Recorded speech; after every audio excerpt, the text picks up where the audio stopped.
प्रधान शिक्षक पहुंचे कोर्ट। समकक्षी शिक्षकों वाला चाहिए उन्हें वेतन, नहीं चाहिए 9300 से 34,800 का स्केल।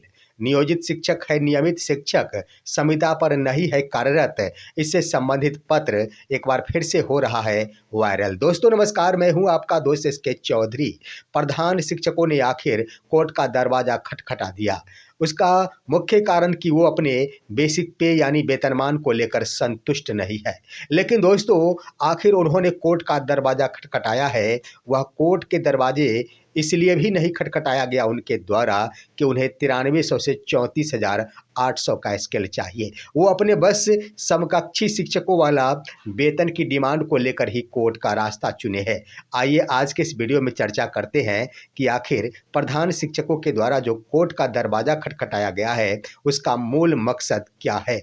अगर शिक्षक इस केस को जीत भी जाते हैं तो क्या शिक्षक भविष्य में कोई अन्य डिमांड कर पाएंगे, इस पर भी बातें करेंगे। दोस्तों यहीं पर नियोजित शिक्षक है सरकारी यानी नियमित शिक्षक और साथ ही साथ संविदा पर नहीं है कार्यरत। इससे संबंधित पत्र वायरल हो रहा है और एक बार फिर से सुर्खियों में बन गया है वो पत्र कि नियोजित शिक्षक जिन्हें राजकर्मी बनाने के लिए वर्तमान मुख्यमंत्री श्री नीतीश कुमार के द्वारा हर सभाओं में जाकर चर्चाएं की जाती है, उनके लिए तो वर्ष 2009 में ही शिक्षा सचिव के स्तर से पत्र जारी करते हुए कह दिया गया था कि नियोजित शिक्षक संविदा पर कार्यरत नहीं है बल्कि नियमित शिक्षक है। आइए इस पर चर्चा करने से पहले मैं आपसे गुजारिश करूंगा, अगर आपने अभी तक हमारे इस चैनल सुसत्य वचन को सब्सक्राइब नहीं किए होंगे तो कृपया अभी सब्सक्राइब कर लेंगे।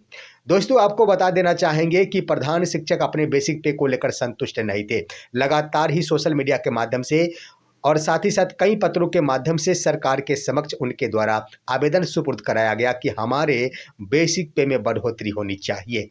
और उनका डिमांड इसलिए था कि वर्ष 2021 यानी वर्ष 2022 में जो प्रधानाध्यापकों की बहाली हुई थी और उस समय जो प्रधान शिक्षक नियमावली गठित की गई थी, उस समय जो बेसिक पे का निर्धारण किया गया वही बेसिक पे के आधार पर आज भी प्रधान शिक्षकों की बहाली हुई है।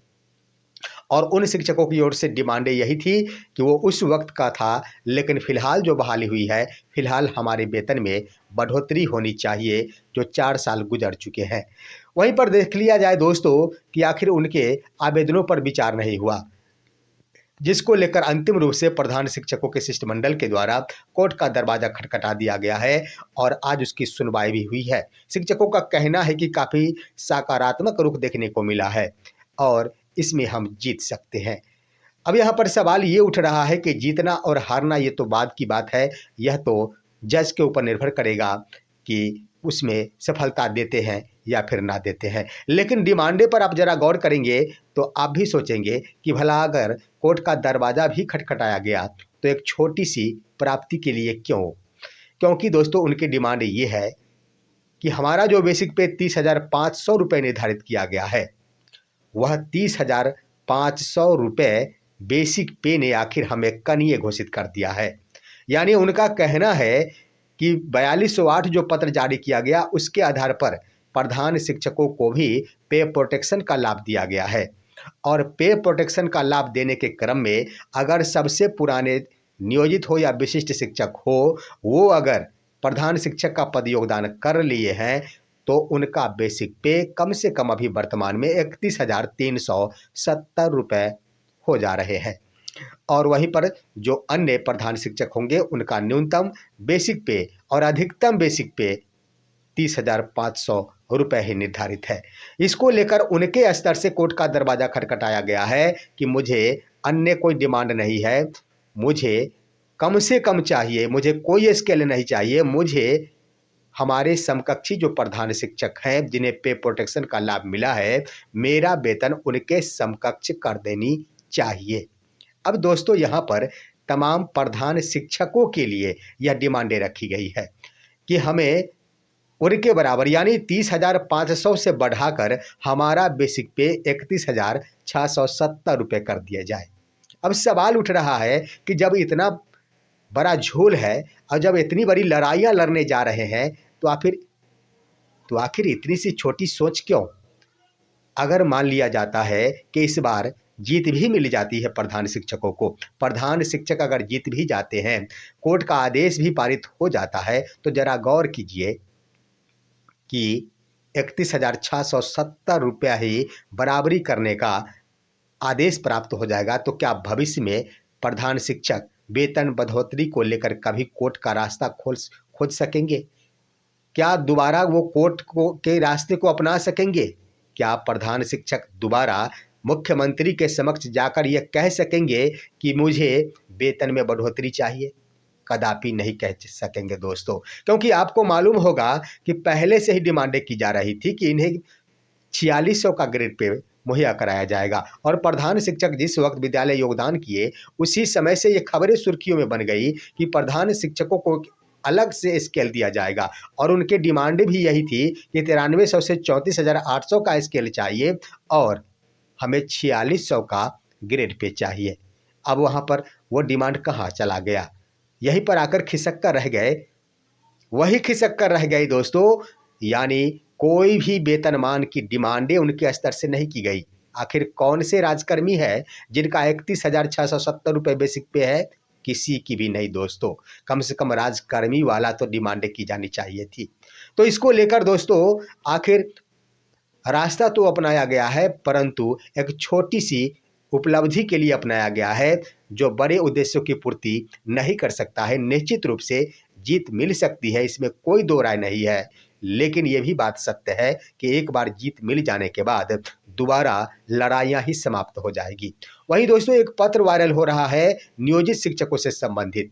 आपको मालूम होगा कि नियोजित शिक्षकों के यह मामला आखिर सुर्खियों में इसलिए बन जाता है लगातार कि मुख्यमंत्री जब कभी भी बिहार टूर पर निकलते हैं, वो नियोजित शिक्षकों को राजकर्मी का दर्जा देने संबंधी बातें जरूर किया करते हैं। राजकर्मी मैंने 2,66,000 शिक्षकों को बना दिया, इसकी चर्चाएं मुख्यमंत्री जरूर किया करते हैं और ये भी बातें कहा करते हैं कि शेष जो 73,000 शिक्षक बच गए हैं, उन्हें भी जल्द सक्षमता परीक्षा का फॉर्म भरकर आखिर राजकर्मी बन जाना चाहिए। लेकिन यहाँ पर दोस्तों मैं कहना चाहूँगा कि भले ही मुख्यमंत्री ये कहते हो, लेकिन एक पत्र उनके ही पदाधिकारी जो शिक्षा सचिव के स्तर से जारी किया गया, वो पत्र भी आपके स्क्रीन पर है। यह पत्र वायरल हो रहा है और नियोजित शिक्षकों के द्वारा भी इसे वायरल किया जा रहा है।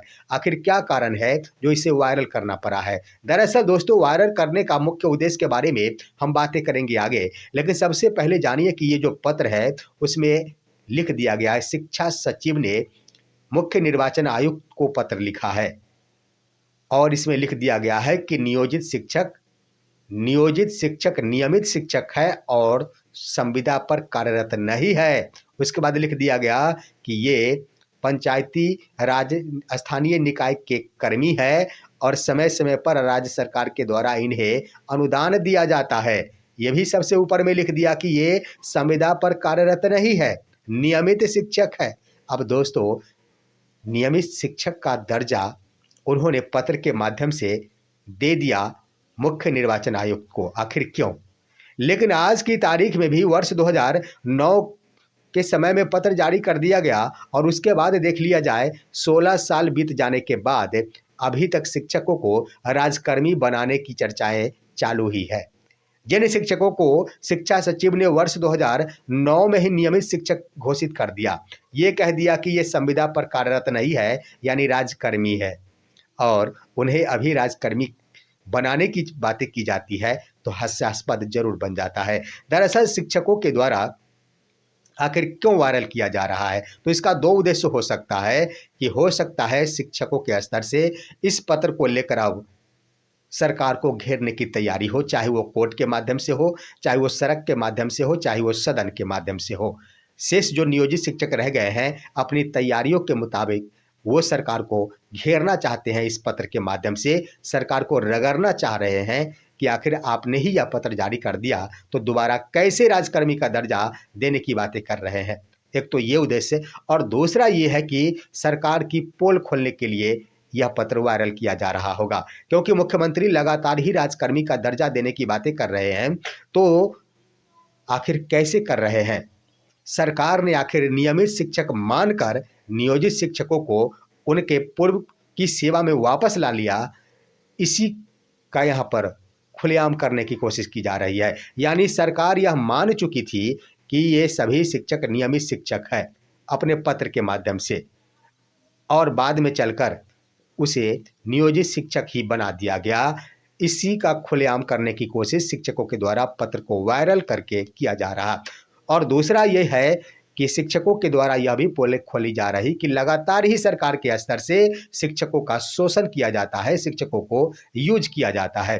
क्योंकि मुख्य निर्वाचन आयोग को पत्र इसलिए लिखा गया था कि जब चुनावी ड्यूटी लगानी थी, उस वक्त निर्वाचन आयोग का कहना था कि संविदा पर जो कार्यरत कर्मी होंगे उन्हें हम चुनाव ड्यूटी में नहीं लगाएंगे, जिसको लेकर आखिर सरकार के सचिव को लिखना पड़ा था, यानी शिक्षा विभाग के उच्चाधिकारी को लिखना पड़ा था कि ये नियमित शिक्षक हैं, ना कि संविदा पर कार्यरत शिक्षक हैं। तो इस आधार पर आखिर शिक्षकों का उस समय शोषण किया गया। अगर शिक्षक के बारे में नियमित नहीं लिखा जाता तो आखिर चुनाव कौन करवाता, जिसको लेकर शिक्षकों को यूज किया गया। इसी का पोल खोला जा रहा है। यही है आज की खबर। आप सभी हमारे इस वीडियो को लाइक कीजिए, अन्य दोस्तों के पास शेयर कीजिए और अब दीजिए अपने दोस्त को इजाजत। हम फिर मिलेंगे आपसे अगले वीडियो में, तब तक के लिए नमस्कार।